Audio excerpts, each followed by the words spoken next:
প্রশান্তি ক্যাফের অন্যতম বৈশিষ্ট্য হচ্ছে এই লাইটগুলো। এটা কিন্তু সত্যি এক্সক্লুসিভ লাইটটা। প্রত্যেকটা লাইট কিন্তু মনে হচ্ছে যে ঠিক আগে যেমন ল্যাম্প ছিল সেরকম, মানে তেলের কুপি। আর এই দিকটা দেখেন কত সুন্দর গেট, মাধবীলতার গেট। দিকটার পরিবেশ সত্যি অসাধারণ। বিশেষ করে ভালো লাগছে এই তেলের কুপির মতো লাইটগুলো। ঠিক আগে যেমন রাজা বাদশাদের বাড়িতে তেলের কুপি দেখা যেত বা আমাদের গ্রামের বাড়িতেও ছিল সেরকম। দেখেন লাইটগুলো দেখেন, এটা কিন্তু আপ ডাউন করছে লাইটে।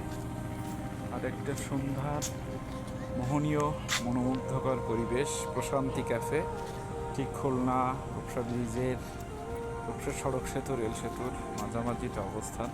বাংলাদেশ নেভি কর্তৃক পরিচালিত। দিকটা দেখেন, রাত্রিকালীন সৌন্দর্য।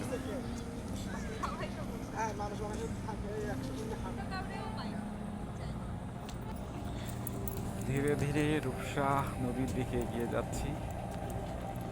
দেখেন কত সুন্দর। দিকটা হচ্ছে র্যাবের নৌযান, র্যাব 6 তাদের ঘাট ওটা। আর এটা হচ্ছে বাংলাদেশ নেভির। এদিক দিয়ে একটু দেখাই, দেখেন সত্যি অসাধারণ পরিবেশ। ভালো লাগছে, খুবই ভালো লাগছে। এদিকে আসলে কিন্তু মনটা সত্যি প্রশান্তিতেই ভরে যায়। বিশেষ করে নদী, রূপসা তো বিখ্যাত নদী, অনেকের ভালোবাসার নদী। খুলনার রূপসা নদীর তীরে অবস্থিত এই রূপসা নদী।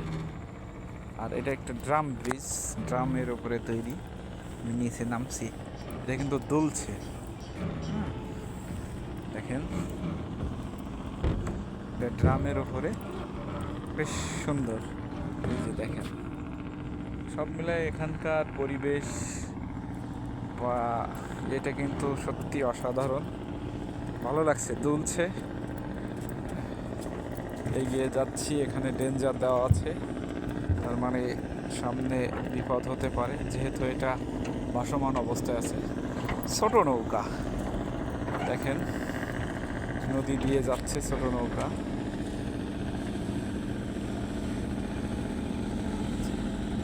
খুবই ছোট নৌকা দেখেন।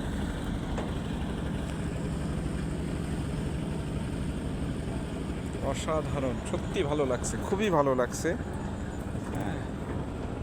অনেক সুন্দর। এদিকে র্যাব 6-এর, তো এখান দিয়ে ভালো লাগছে। এটা দুলছে তো, রূপসা নদীর উপরে ড্রাম তৈরি ছোট মিনি সেতুতে যাচ্ছি। সত্যি অসাধারণ।